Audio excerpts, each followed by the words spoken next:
अस्सलाम वालेकुम, कैसे हैं? उम्मीद करता हूँ खैरियत से होंगे। बहरिया टाउन कराची में जैसे कि आप सबको पता है कि इलेक्शन का इंतजार हर किसी को है और 2 दिन बाकी हैं। 2 दिन बाकी हैं। बहरिया टाउन में इस वक्त क्या सूरत हाल है और जो लोग इंतजार कर रहे हैं कि यार बहरिया टाउन कराची की जो प्रॉपर्टीज हैं, काफी लोग ऐसे हैं बहुत अरसे से परेशान है। उन लोगों का ख्याल ये है कि यार बहरिया टाउन की प्रॉपर्टीज में बहुत ज्यादा बेहतरी आ जाएगी जब ये इलेक्शन हो जाएंगे। तो ताजा तरीन सूरत हाल क्या है, क्या अभी कुछ बेहतरी आ चुकी है, जो भी हालात है आपके सामने आज की वीडियो में रखेंगे। बगैर किसी इंतजार के चलते हैं आज की वीडियो की तरफ। वीडियो का आगाज करते हैं। हमारे साथ मौजूद है साकिब खान। साकिब भाई कैसे हैं? ठीक है, शुक्र है अल्लाह का, ठीक ठाक। साकिब भाई ये जानना चाहूंगा, 2 दिन बाद इलेक्शन है, ठीक है, क्या मामला चल रहे हैं इस वक्त, क्या इस टाइम पे सिचुएशन पाई जा रही है, लोगों में क्या सोच है और इस टाइम पे क्या हालात बेहतर हो चुके हैं, जो हालात अभी इलेक्शन आने वाले हैं, तो क्या इन सब चीजों को देखते हुए हालात में बेहतरी आ चुकी है या नहीं? और एक और चीज पूछना चाहूंगा कि क्या ऐसी नौबत आ गई कि सबूत देने पड़ रहे हैं कि भाई हालात बेहतर हो चुके हैं? मतलब सबूत तो तभी आप देते हो जब जहाँ कोई दाल में कुछ काला होता है, तो ये चीजें मैं जानना चाहूंगा प्लीज। अच्छा, सबसे पहले स्टार्ट करते हैं। देखें, इन शॉर्ट करूंगा, 2-2.5 साल से जो भी मार्केट के हालात चल रहे हैं, ठीक है, उसके बाद अब जो इलेक्शन की अनाउंसमेंट फाइनल डेट जब अनाउंस हो गई, ठीक है, तो उसके बाद जो है काम थोड़ा सा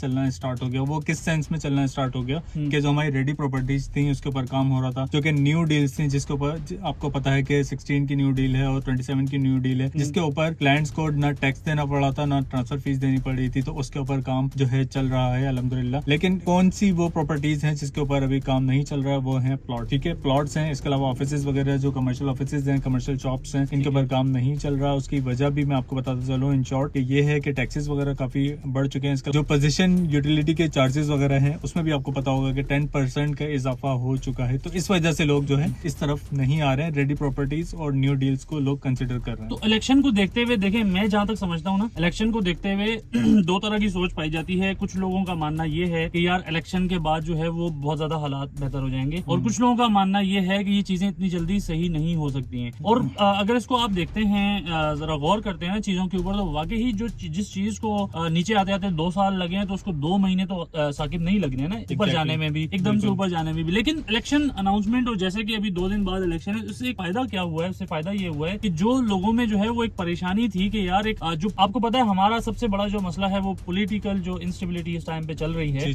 उसकी वजह से भी लोग बहुत ज्यादा, खासतौर पे ओवरसीज क्लाइंट्स हैं जो, वो बहुत ज्यादा परेशान है पाकिस्तान की मौजूदा सूरत हाल को देखते हुए। इसकी वजह ये है कि बहरिया टाउन कराची में आपको जिस तरह पता है साजिद भाई की 90%, अगर मैं ना कहूँ 80% चले आप मान लें कि ओवरसीज क्लाइंट्स की इन्वेस्टमेंट होती है। जी हाँ। तो इस वजह से ज्यादातर वो परेशान थे। जी हाँ। लेकिन अब जो सूरत हाल बेहतर होती हुई नजर आ रही है, क्योंकि हमें ही पता है कि 2 दिन बाद इलेक्शन है। इलेक्शन के बाद ऊंट जो है वो किसी न किसी करवट जरूर बैठेगा। जब ऊंट एक करवट बैठ जाएगा तो लोगों को डिसीजन लेने में आसानी है। मतलब ये है कि जो इलेक्शन हैं उसके बाद आपको हालात में बेहतरी नजर आती है? जी बिल्कुल बेहतरी नजर आती है, लेकिन स्टेप बाय स्टेप सारी चीजें होंगी। ऐसा नहीं है कि 20 लाख वाला प्लॉट जो है डायरेक्ट 8 लाख पे पहुंच जाएगा। स्टेप बाय स्टेप चीजें। लेकिन बहुत सारे लोगों ने ये भी मशवरा दिया कि भाई इलेक्शन के बाद तो मजीद चीजें जैसे टैक्सेस हैं उसमें मजीद इजाफा भी हो सकता है।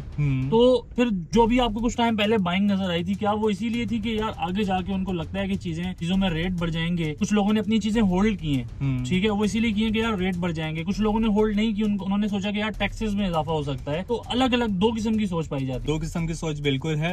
मैं आपको बता देता हूँ कि आवाम को जहाँ से बेनिफिट मिलता है आवाम उस तरफ जाती है, ठीक है। मौजूदा शरह सूद अगर मैं आपको बताऊं, जो इंटरेस्ट बैंक अभी ऑफर कर रहा है वो आपको पता है कि 25 to 32% वो है ऑफर कर रहा है, ठीक है। तो लोगों को अभी बेनिफिट क्या है कि अपनी इन्वेस्टमेंट जो है वहाँ से उनको प्रॉफिट नजर आ रहा है, तो वहाँ पे वो इन्वेस्ट जो अभी हालात जब गवर्नमेंट चेंज होगी जाहिर सी बात है पॉलिसीज चेंज होंगी। जब पॉलिसीज चेंज होगी वहाँ से शरह सूद इंटरेस्ट रेट कम होगा, लोगों को ऊपर इंटरेस्ट नजर आएगा, बहरिया टाउन में प्रॉपर्टी में नजर आएगा, तो वो फिर जाहिर सी बात है इन्वेस्टमेंट यहाँ आपको पता है बहुत सारे इन्वेस्टर्स ने मिडिल ईस्ट का भी रुख किया है, ठीक है। जो मौजूदा हालात खराब हुए जब, तो उन्होंने मिडिल ईस्ट का रुख कर लिया। प्रॉपर्टीज यहाँ थे, लोगों ने जो है पैसे निकाल के बाहर लेकर गए। तो अब क्या लोग वापस आना शुरू हो चुके हैं? क्या नजर आता है? देखें, मार्केट बहरिया टाउन कराची की हो या मार्केट दुबई की हो या मार्केट सऊदी अरब की हो, मैंने जितना मेरा एक्सपीरियंस है, जो मैंने देखा है कि मार्केट में जो बूम आता है वो आता है 2 साल के लिए, ठीक है। 2 साल के बाद हमने ये चीज देखी कि साल से 1.5 साल 2 साल जो है दोबारा डाउनफॉल जाता है, उसके बाद दोबारा बूम आता है। अब दुबई की मार्केट में भी सेम सिचुएशन यही है। अपने लास्ट 2 इयर्स देखा था जब मार्केट पाकिस्तान की बहरिया टाउन कराची की डाउन हुई तो वो